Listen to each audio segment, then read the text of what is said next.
University మంచి భవిష్యత్తు కోసం తెలుగు విద్యార్థులు ఇష్టపడే యూనివర్సిటీ. కాల్ 9059052378 9059052379. తన తాత పాపారాయుడు గారు ఆస్తి తనకు కూడా కావాలంటూ పంచాయతీలో ఫిర్యాదు చేశాడయ్యా.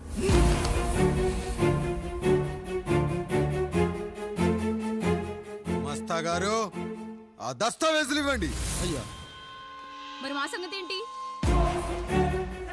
అడగరేంటి? అవునన్నయ్య, ఈరోజు మీ పన్మేష్ కొడుకొచ్చాడు, రేపు ఆ పాల్దం కూతురు వస్తుంది.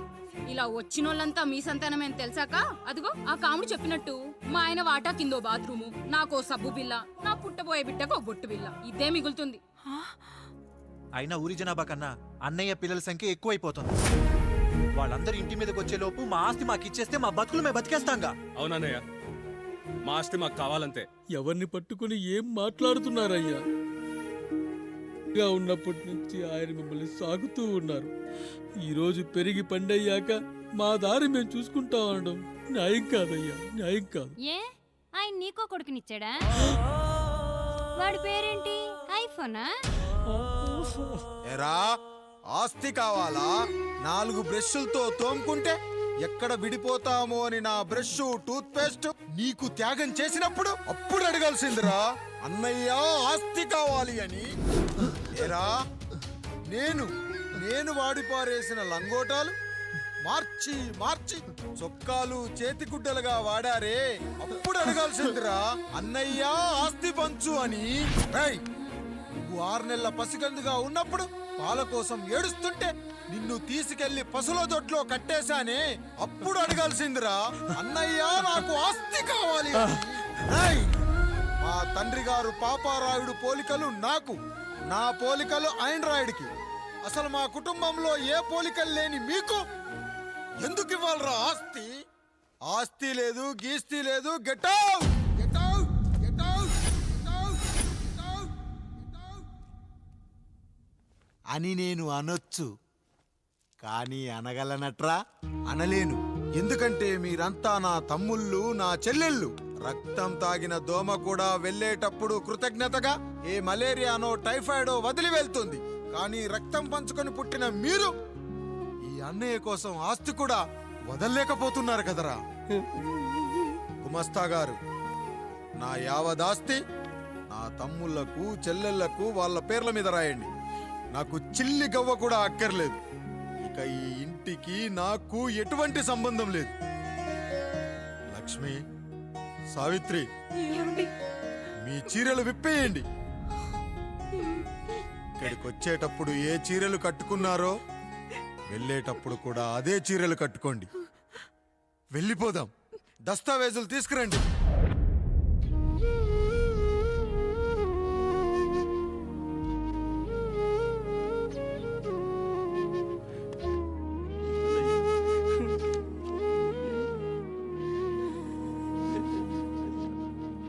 ఇక ఈ ఇంట్లో నా పేరు వినపడితే నా తమ్ముళ్ళు చెల్లెళ్ళు బాధపడతారయ్యా. ఈ ఇంట్లోనే కాదు, ఈ దస్తావేజులో కూడా నా పేరు ఉండకూడదు. నేను ఇక్కడ సంతకం పెట్టి వీళ్ళ మనసు నొప్పించలేను. అయ్యా, మొత్తం వదిలేసి మీరెలా బతుకుతారయ్యా? ఎండకు నీడలా, వర్షానికి గొడుగులా నన్ను ఇన్నాళ్ళు కాపాడింది. కష్టాల్లో సుఖాల్లో నాకు తోడుగా నిలిచింది. నా నిజమైన ఆస్తిని, కుటుంబ గౌరవాన్ని కాపాడింది.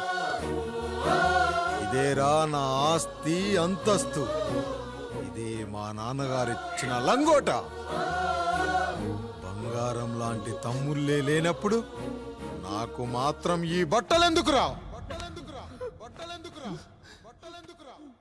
వెతికిన దొరకదే రూపం, అరి పిలిచిన పలకదే ప్రాణం.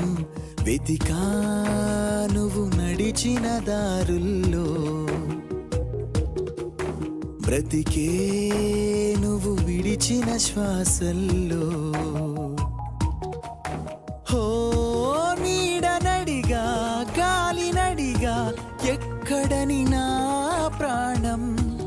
ఏరు నడిగా, ఊరు నడిగా, ఎందుకని మౌనం?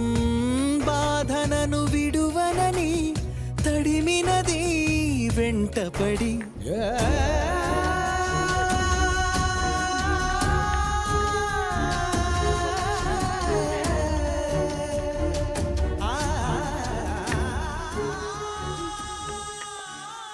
ఏవండి పప్పులో మీ చెవట పడుతుందండి. ఇడ్లీలో 2 చెంచాల ఉప్పు తగ్గించు లక్ష్మి. ఎలాగో మనం పేదోళ్ళమే కదా, కనీసం ఉప్పు ఖర్చైనా తగ్గుతుందనుకో.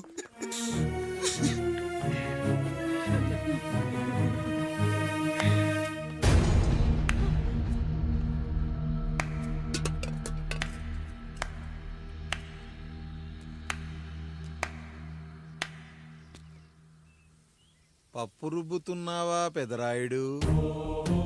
ఎవడికైనా చేసిన పాపం పండుతుంది అంటారు, నీకు మాత్రం అదిగో అలా పిండయింది. అరే రే రే రే రే, చేతి నిండా భార్యలు, ఇంటి నిండా బంధువులు, బీరువా నిండా డబ్బులు, ఊరి నిండా జనాలు. ఏరి ఎక్కడ?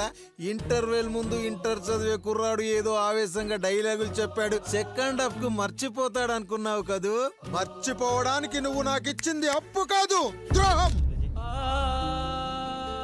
అమ్మ వచ్చిన ప్రతిసారి అడిగేవాణ్ణి, అమ్మా నాన్నెక్కడా అని. నీ గురించి తెలిసాక నీ ముందుకొచ్చా, నీ బ్రతుకుని ఇక్కడి దాకా తీసుకొచ్చా. పిక్చర్ అభి బాకీ హే మేరా పితాజీ. నిన్నిలాగే వదిలేస్తే ఈ ఆండ్రాయిడ్ తో వదలవు. సామ్సంగ్లు, హెచ్టీసీలు, లెనోవాలు అంటూ కనిపారేస్తూ మా అమ్మ లాంటి కోసం తిరుగుతూనే ఉంటావు.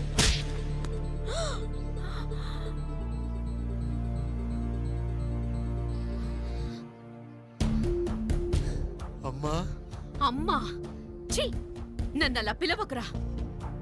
ఎవరిని పట్టుకొని ఎన్ని మాటలు అంటున్నావురా? రాయికి వరమిచ్చిన రాముడు దేవుడైతే, ద్రౌపదికి చీరిచ్చిన కృష్ణుడు దేవుడైతే, నాకు బిడ్డనిచ్చిన ఆయన కూడా దేవుడేరా. ఏంటి ఇలానే వదిలేస్తే బిడ్డల్ని కంటూ వెళ్తాడా?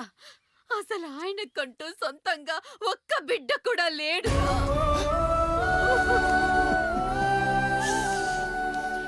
అసలు ఏం జరిగిందో తెలుసా? మీరుండండి అయ్యా, ఉండండి. మొదటి భార్యని చేసుకున్నాక పిల్లలు పుట్టలేదని రెండో పెళ్లి చేసుకున్నారు. ఆవిడకి పుట్టలేదు. మూడోసారైనా తగులుతుందనుకున్నాం, తనకే పుట్టలేదు. పిల్లల కోసం పెళ్ళాలని మార్చాడే కాని వాళ్ళని వదిలేయలేదురా. అదిరా మా పెద్దయ్య మనసు. ఆయన దగ్గర బాణం ఉంది కానీ లేదురా, లేదు.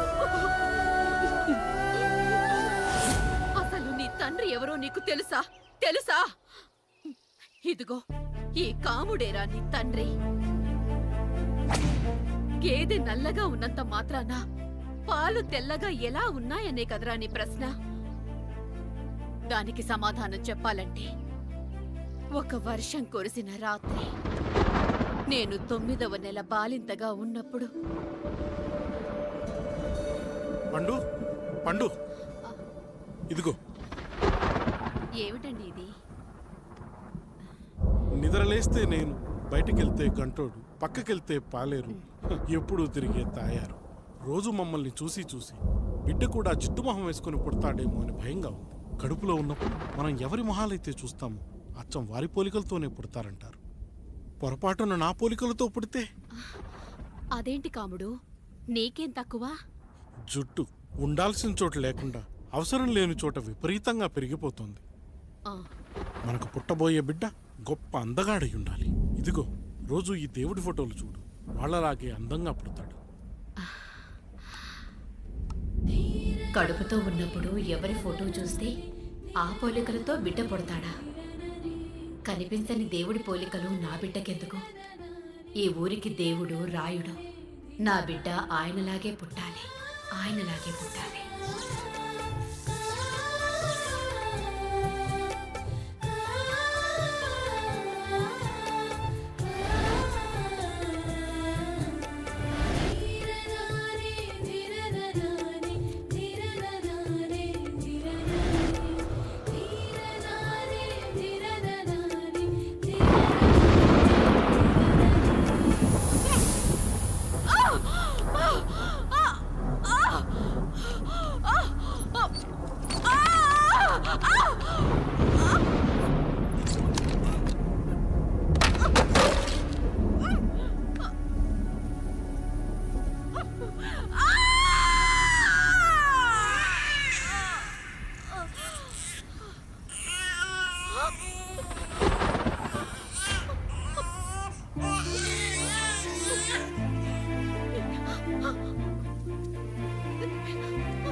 ఏంటి పండు ఇలా వచ్చావు? అయ్యా తప్పు జరిగిపోయింది పెద్దయ్య. ఏం జరిగింది? అసలే నువ్వు ఒట్టి మనిషి కూడా కాదు. ఒక్కసారి ఇటు చూడండి అయ్యా.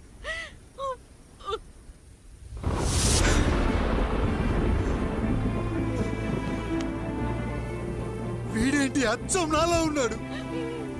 అసలేంటి, ఎందుకు ఇలా జరిగింది?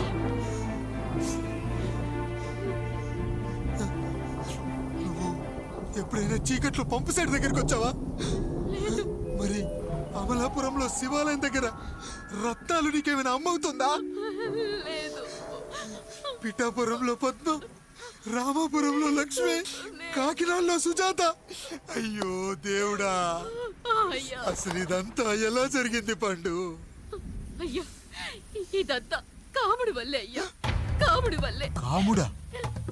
కాముడి కుటుంబానికి నాకు ఏం గుర్తు రావట్లేదే. ఎన్నని గుర్తు పెట్టుకోగలను నేను మాత్రం.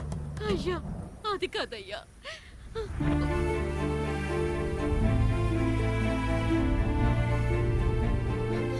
అలా రోజు మీ ఫోటో చూసి చూసి అచ్చం మీలాగే పుట్టాడు. అయ్యో, నా పోలికతో బిడ్డ కావాలనుకోవడం ఏంటి పండు? నువ్విలా చేయడం ఏంటి పండు? పోలికల కోసం ఫోటోలు ఎందుకు చూసావు పండు? అందుకే కదయ్యా ముందు ఆ డైలాగ్ చెప్పాను, తప్పు జరిగిందని. ఇప్పుడు ఏం చెయ్యాలయ్యా? స్వచ్ఛమైన మన ప్రేమను ఈ పాడులోకం అర్థం చేసుకోదు. కనీసం మీ ఇద్దరి జీవితం బాగున్నా ఆనందపడేవాని. వీణ్ణి ఇక్కడ ఉంచొద్దు పండు, బయటికి పంపించు. బయటికి పంపించి బాగా చదివించు, గొప్పవాణ్ణి చెయ్యి. వీడికి అయ్యే ఖర్చంతా నేనే భరిస్తా. అవసరమైతే ఆ డబ్బు కాముడి జీతంలో కట్ చేద్దాం. అయ్యా వెళ్లే ముందు వీడికొక పేరు పెట్టండి అయ్యా. వీడు ఇంకో రాయుడు, అంటే ఇంగ్లీష్ లో అండ్ రాయుడు, అండ్ రాయుడు.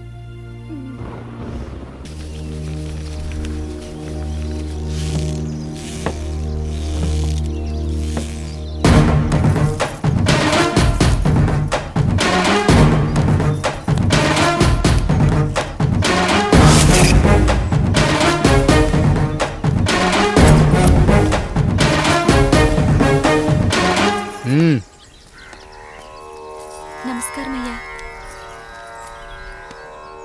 అయ్యా, మన ఈరిగాడికి సంవత్సరం క్రితం పెళ్ళయిందయ్యా. మొన్నటిదాకా తాడు బంగారంలో ఉన్న వాళ్ళ జీవితం ఇప్పుడు తాడు ఫ్యాన్లో మారిందయ్యా. తన భర్తకి తల్లిదండ్రులు ఎక్కువయ్యారయ్యా. కట్టుకున్న భార్యకి చీర కొనడం కంటే అమ్మా నాన్నలకు మాత్రం మందులు కొనటమే తన సంతోషం.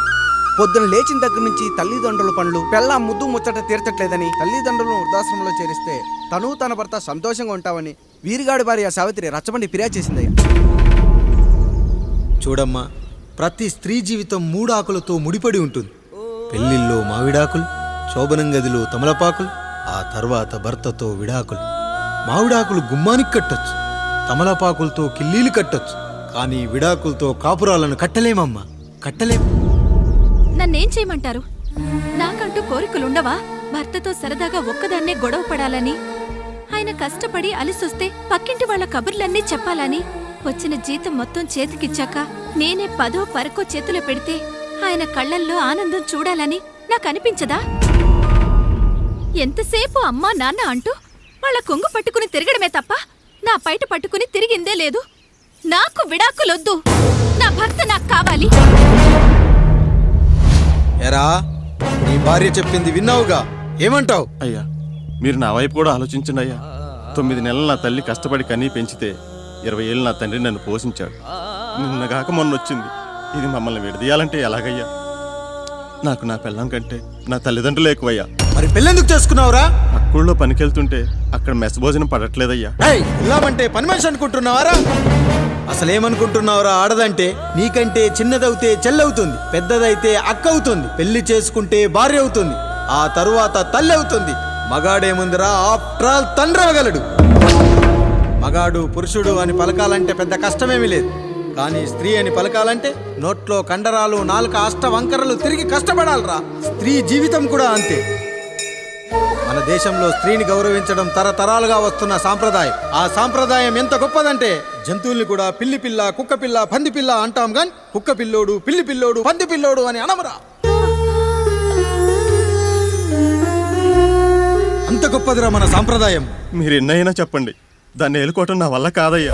రేయ్, కడుపులో బిడ్డ ఆడపిల్ల అని తెలిసి ఉంచాలా ఊడ్చాలా అని ఆలోచిస్తుంటే పుడతామో చస్తామో తెలియని పరిస్థితుల్లో ఎలాగోలా పుట్టేసి పెరిగేసి ఎదిగేస్తున్న టైంలో తను పుట్టింది తన కోసం కాదు, ఎక్కడో పుట్టిన ఏదో కోసం అన్న విషయం తెలిసాక అమ్మ నాన్న కలిసి 1 కిలో లడ్డూలు 1 కిలో చెగోడీలు పెట్టి దున్నపోతు లాంటి ఓ పెళ్లి కొడుకును తీసుకొచ్చి తల దించుకొని పెళ్లిలో కళ్ళు దించుకొని శోభన గదిలో పడుకుంటే గుండెల మీద తాలి బరువు, శరీరం మీద వాడి బరువు మోసి మోసి వాడు వేసిన విత్తనాన్ని 9 నెలలు మోసి మోసి ఓ పండంటు బిడ్డకు జన్మనిచ్చి ప్రతిరోజు కోడి కంటే ముందే నిద్రలేచి నుదిటిన బొట్టు పెట్టి వాకిట్లో ముగ్గు పెట్టి స్టవ్ మీద గిన్నె పెట్టి అందులో పాలు మరగబెట్టి కాఫీ పొడి టీ పొడి కలిపి పెట్టి పిల్లల నోటికి తిండి పెట్టి వాళ్ళను బడికి ఎల్లగొట్టి నిన్ను ఆఫీస్ కు తరిమి కొట్టి ఒక చేత రిమోట్ మరో చేత కత్తిపీట పట్టుకొని ఛానల్స్ మార్చి మార్చి కూరగాయలు తరిగి 11 గంటలకు మా ఊరి వంట, 12 గంటలకు స్టార్ మహిళ చూస్తూ వీటి మధ్యలో వంట చేస్తూ కూరెక్కడ మాడిపోతుందో అన్న టెన్షన్ లో బ్రేక్ మధ్యలో అత్తగారికి అన్నం పెట్టి ఉద్దమందారం, ఆడదే ఆధారం, మనసు మమత, గోకులంలో సీత, స్వాతి చినుకులు అంటూ పగలు రాత్రి తేడా లేకుండా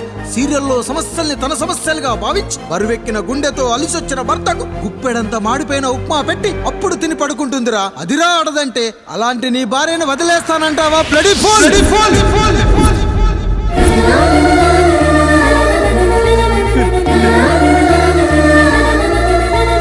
ఒక గుక్కలో ఆడదాని గురించి చెప్పాలంటే నాకు 3 నిమిషాలు పట్టిందిరా. 3 ముళ్ళేసిన నీకు ఆడదాని గురించి తెలియాలంటే ఎన్ని జన్మలెత్తాలరా? అయ్యా అయ్యా, నా తప్పు నేను తెలుసుకున్నానయ్యా. నా తల్లిదండ్రులు నేను వదిలేస్తానయ్యా. నా పిల్లల్ని నాకు ఇప్పించున్నాయ్యా. నువ్వు తప్పు మీద తప్పు చేస్తున్నావు. నీ భార్యను తిరిగి ఏలుకోవడానికి నీకు హక్కు లేదు. ఈ రాయుడు తీర్పిస్తున్నాడు. ఈ ఈరిగాడు మాత్రం తమ తల్లిదండ్రులతో ఉండాలి, కానీ ఈవిడకు మాత్రం భర్త కావాలి. ఈమెకు అభ్యంతరం లేకపోతే నేను పెళ్లి చేసుకుంటాను.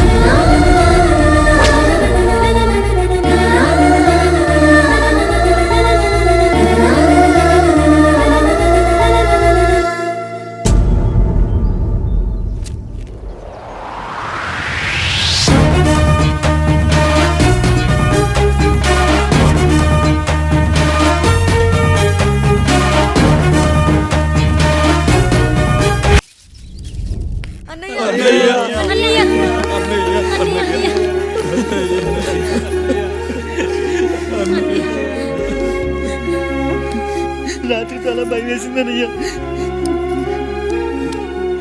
ఇప్పుడు మమ్మల్ని వదిలి వెళ్ళకన్నయ్యా. రాత్రే కదరా మనం అందరం కలిసి పడుకున్నాం. ఎప్పుడో రాత్రి చూసామన్నయ్యా.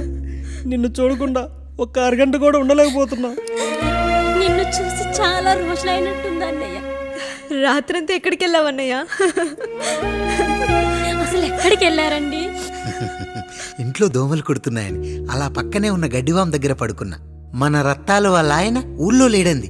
సరే అని తను తోడుగా తీసుకెళ్ళా.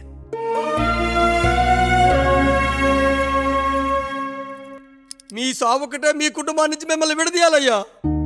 అప్పటి వరకు మేము కళ్ళు తెరిస్తే మా కళ్ళ ముందు ఉండాలి, కళ్ళు మూస్తే మా కళ్ళలో ఉండాలయ్యా. నమస్కారం రాయుడు గారు.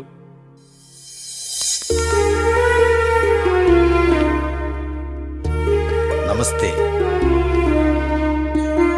ఏం జడ్జి గారు ఎప్పుడొచ్చారు? ఇప్పుడే. రాయుడు గారు, మీ కుటుంబం గురించి వినడమే గాని ఇప్పుడే చూస్తున్నాను. ఒక్కసారి మీ కుటుంబ సభ్యుల్ని నాకు పరిచయం చేయండి రాయుడు గారు. వాళ్ళు నా తమ్ముళ్ళు. నమస్కారం. మొత్తం ముగ్గురా? కాదు, 4. వాడు వేరే షూట్లో ఉన్నాడు. వీళ్ళు నా చెల్లెళ్ళు. నమస్కారం తల్లి. వీళ్ళు నా భార్యలు. నమస్కారం అమ్మా. వీళ్ళు నా బంధువులు. నమస్కారం. నా జీవితంలో ఎంతో ముఖ్యమైన, ఇష్టమైన, ప్రాణమైన మరో మనిషిని మీకు పరిచయం చేయాలి. ఆవిడే.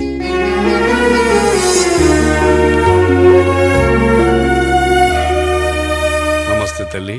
ఆవిడ మా పని మనిషి. తను వాళ్ళ అమ్మాయి. నాకు కూతురు లాంటిదే.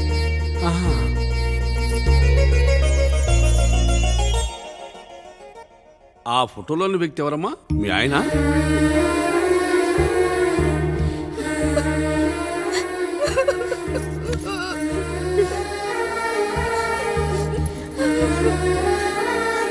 చనిపోయారా? అయ్యో లేదండి. ఎక్కడ పడితే అక్కడ, ఏది పడితే అది వాగుతున్నాడని పోలీసులు నగర బహిష్కరణ చేశారండి. మళ్ళా ఎప్పుడొస్తాడు? నెక్స్ట్ సీన్కి వచ్చేస్తాడండి. ఈ అనుబంధాలు ఆప్యాయతలు చూసిన తర్వాత నాకు ఒక కోరిక కలుగుతుంది రాయుడు గారు. మీరు కాదనరనే ధైర్యంతో అడుగుతున్నాను. అడగండి. నాకు ఒక్కతే కూతురు. ఆమెని మీ కుటుంబంలో సభ్యురాలుగా చేసుకుంటారని. తప్పకుండా.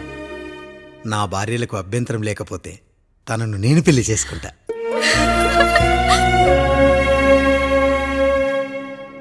అయ్యో, మీరు పొరపాటుగా అర్థం చేసుకున్నారు. మీ పెద్ద తమ్ముడికి ఇచ్చి చేస్తారని.